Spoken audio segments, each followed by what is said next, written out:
میں آپ سب کا جو اس وقت اس ٹیبل پہ بیٹھے آپ سب کا مشکور ہوں کہ ایک بہت اہم فیصلے پہ ہم لوگ سب اکٹھے اور یاد زبان ہیں. مجھے نہیں پتا تھا کہ بھائی لوگ میری اسپیچ چرا لیں گے, but anyways I am not going to talk about the legal points جو انہوں نے بہت اچھی طرح سے ایکسپلین کر دی ہیں, ان کو ریپیٹ کرنے کی ضرورت نہیں ہے. And I think he is elaborated them in a very very well, so thank you very much. ہم گزشتہ کچھ دنوں سے اس کیس کے بہت سارے لیگل ایسپیکٹس کے اوپر بات کریں. ایک جو اہم نقطہ ہے جس کو شاید اتنا زیادہ ڈسکس نہیں کیا گیا اور لوک صاحب نے بھی اور باز صاحب نے بھی مینشن کیا, وہ اس کا ایک معاشرتی پہلو. میرے خیال میں یہ ایک ججمنٹ نہیں ہے, یہ ایک مائنڈ سیٹ ہے.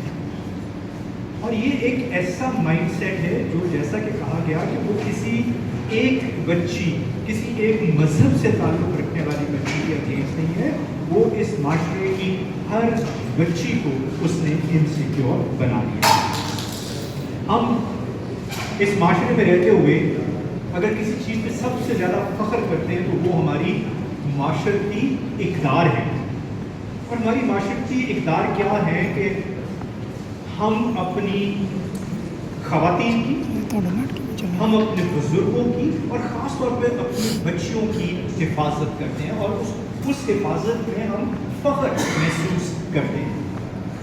لیکن اس طرح کے فیصلے پڑھ کے یہ سوچنے پہ ہم مجبور ہو جاتے ہیں کہ کیا واقعی ہم اس طبقے کی خواتین کی, بچیوں کی حفاظت کر رہے ہیں یا انہیں مزید والنریبل کر رہے ہیں. کچھ لوگوں کے لیے سوچئے کہ ایک 12-13 سال کی ایک بچی جو بھی اپنے بچپنے میں ہے, جس کا ٹین ایج بھی ابھی سٹارٹ ہوا ہے, اچانک اس کا بچپن چھین لیا جاتا ہے.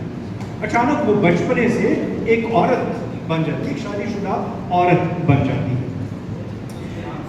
وہ ان لوگوں کے لیے جن کے ساتھ اس نے 12-13 سال گزارے ہیں, ان کے لیے اجنبی کر دی جاتی ہے.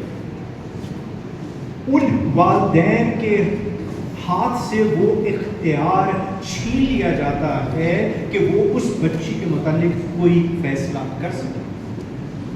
ان کے ہاتھ کاٹ دیے جاتے ہیں, اور یہ ذہن میں رکھیں کہ وہ بچی 12-13 سال اس گھر میں, اس خاندان میں رہی.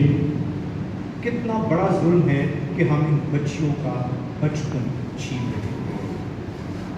اور بات یہاں پہ کسی مسیحی بچی, کسی ہندو بچی کی نہیں ہے یا کسی اور مذہب, یہ تمام بچیوں کی ہے. اور میں یہ بات بڑے کھلے طریقے سے کہہ رہا ہوں کہ جب لاہور کے قریب زینب کا کیس ہوا تو ہم اس وقت بھی بولے تھے, کیونکہ زینب بھی اسی معاشرے کی ایک بچی ہے. اور میں اس وقت شاید میڈیا سے مخاطب نہیں ہوں, میں ہر اس مرد اور عورت سے پاکستانی جو والدین ہیں, میں ان سے مخاطب ہوں. صرف اس بات کا احساس کریں کہ آپ کو ایک دن یہ خبر ملتی ہے کہ آپ کی بیٹی اب آپ کی بیٹی نہیں ہے. آپ اسے پکار نہیں سکتے, آپ اسے اس نام سے نہیں پکار سکتے جو نام آپ نے اس کو اس کی پیدائش کے وقت دیا تھا. اس کا نام تک, اس کی شناخت وہ کیا کہتے ہیں جی, یک جنبش قلم ختم کر دیا. ہمارا معاشرہ کس طرف جا رہا ہے, ہماری خاندانی اقدار کہاں جا رہی ہے, ہم دنیا کو کیا پیغام دے رہے ہیں. اور آپ یقین کریں اس طرح کے فیصلے بہت سارے لوگ استعمال کرتے ہیں پاکستان کے ایک سافٹ امیج کو خراب کرنے کے لیے. یہ لوگوں کے ہاتھ میں ایک ٹینجیبل چیز آ جاتی ہے.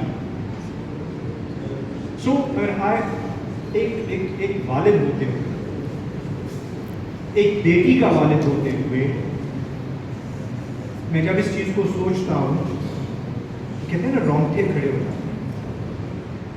ایک بیٹی کے والدین جو سب سے پہلا خواب اس کی پیدائش پہ دیکھتے ہیں, شاید اس کی تعلیم نہیں, شاید اس کی اور چیزیں نہیں, وہ اس کی شادی کا خواب دیکھتے ہیں.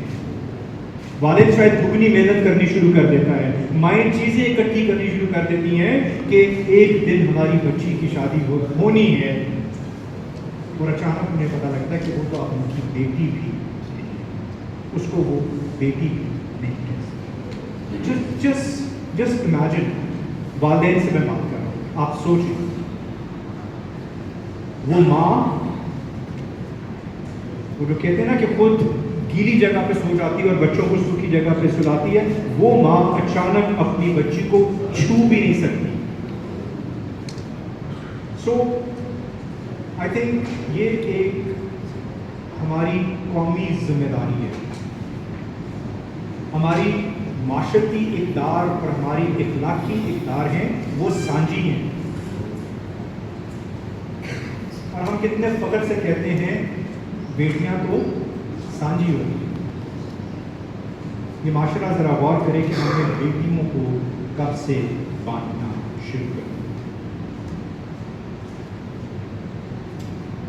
میں اس پہ اور کیا کہہ سکتا ہوں، اور یہ میرا سوال اس ملک کی انٹیلیجنسیا سے ہے، اس ملک کے دانشوروں سے ہے، اس ملک کے جو اوپینین میکرز ہیں، اس ملک کے جو میڈیا ہاؤسز ہیں جنہوں نے اس پہ بات نہیں کی، ان سب سے یہ سوال ہے کہ ایک منٹ کے لیے وہ سب جن کی اپنی بیٹیاں ہیں، ماریا کو سامنے رکھ کر اس بات کو، تھینک یو ویری مچ۔